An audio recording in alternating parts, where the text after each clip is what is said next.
Assalamualaikum warahmatullahi wabarakatuh. Salam sejahtera untuk kita semua. Pada kesempatan kali ini saya akan membahas tentang sebuah topik yang sangat penting dalam dunia bisnis dan manajemen, yaitu sistem pengendalian manajemen. Mengapa topik ini penting? Karena dalam dunia bisnis yang penuh dengan persaingan dan perubahan, setiap organisasi membutuhkan cara untuk memastikan bahwa mereka tetap berada di jalur yang benar. Sistem pengendalian manajemen atau disingkat SPM hadir sebagai alat, kerangka kerja, dan juga panduan bagi perusahaan agar bisa mencapai tujuan, menjaga keberlanjutan, serta mampu menyesuaikan diri dengan perubahan zaman.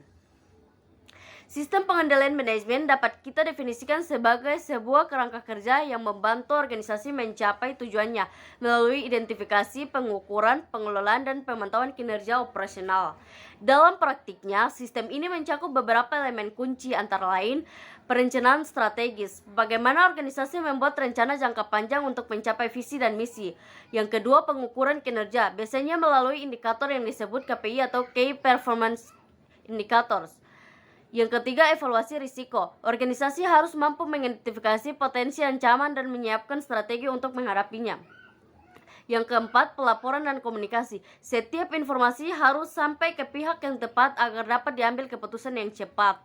Yang kelima, pemantauan dan koreksi. Setiap deviasi dari rencana perlu segera diperbaiki. Yang keenam, partisipasi karyawan. Seluruh elemen organisasi harus terlibat.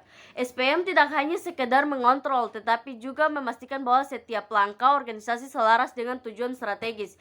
Dengan kata lain, ini adalah alat untuk menjaga arah, memastikan efisiensi, dan mendorong keberhasilan jangka panjang. Kalau kita melihat sejarahnya, sistem pengendalian manajemen berkembang seiring dengan lahirnya teori-teori manajemen. Pada awal abad ke-20, Max Weber memperkenalkan konsep birokrasi yang menekankan aturan, hierarki, dan prosedur sebagai bentuk pengendalian. Frederick Taylor dengan manajemen ilmiahnya memperkenalkan pentingnya penelitian ilmiah, efisiensi kerja, dan standarisasi. Henry Fayol menekankan fungsi manajemen termasuk perencanaan, pengorganisasian, pengarahan, dan pengendalian. Selanjutnya pada periode 1930 sampai 1950 muncul sistem budgeting dan analisis varian yang menjadi fondasi perencanaan modern.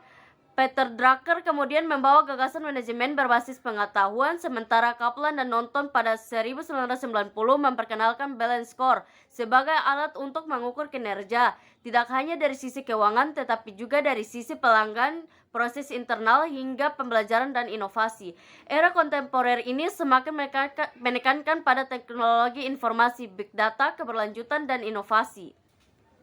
Sistem pengendalian manajemen memiliki berbagai peran penting dalam organisasi. Beberapa di antaranya adalah: yang pertama, membantu organisasi merumuskan rencana strategis dan tujuan jangka panjang. Yang kedua, menetapkan indikator kinerja kunci atau KPI yang menjadi tolak ukur keberhasilan. Yang ketiga, membantu dalam identifikasi dan pengelolaan risiko. Yang keempat, menyediakan sistem pelaporan dan komunikasi yang transparan. Yang kelima, memungkinkan pemantauan kinerja secara real time. Yang keenam, menjadi alat untuk melakukan koreksi dan menyesuaikan arah organisasi. Selain itu, SPM juga berperan dalam mendorong perilaku positif karyawan, misalnya dengan memberikan insentif, penghargaan, serta menciptakan budaya organisasi yang sehat. Pada akhirnya, SPM tidak hanya soal kontrol administratif, tetapi juga soal membangun budaya yang mendukung pencapaian tujuan bersama. Pengendalian sendiri adalah inti dari fungsi manajemen pengendalian. Pengendalian berarti memastikan bahwa aktivitas organisasi sesuai dengan rencana yang telah dibuat. Ada beberapa hal penting terkait konsep dasar pengendalian. Pengendalian selalu terkait erat dengan perencanaan. Tanpa perencanaan tidak ada yang bisa dikendalikan. Pengendalian melibatkan evaluasi, membandingkan kinerja aktual dengan rencana, dan melakukan koreksi bila perlu. Ada berbagai pendekatan pengendalian, mulai dari kontrol internal, kontrol birokratis, hingga kontrol berbasis kelompok. Teknologi informasi menjadi bagian penting dari pengendalian modern. Dengan data real time, organisasi bisa mengambil keputusan lebih cepat. Balance score juga menjadi salah satu instrumen populer dalam pengendalian karena mengukur kinerja dari berbagai perspektif. Dengan kata lain, pengendalian tidak hanya soal angka, tapi juga soal arah, strategis, dan keberlangsungan organisasi. Baik teman-teman, demikianlah pembahasan kita mengenai sistem pengendalian manajemen.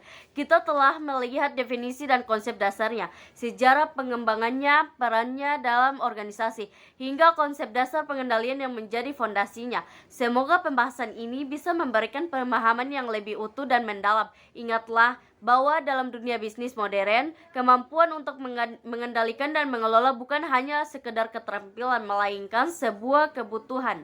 Terima kasih sudah menyimak dan sampai jumpa di pertemuan berikutnya. Wassalamualaikum warahmatullahi wabarakatuh.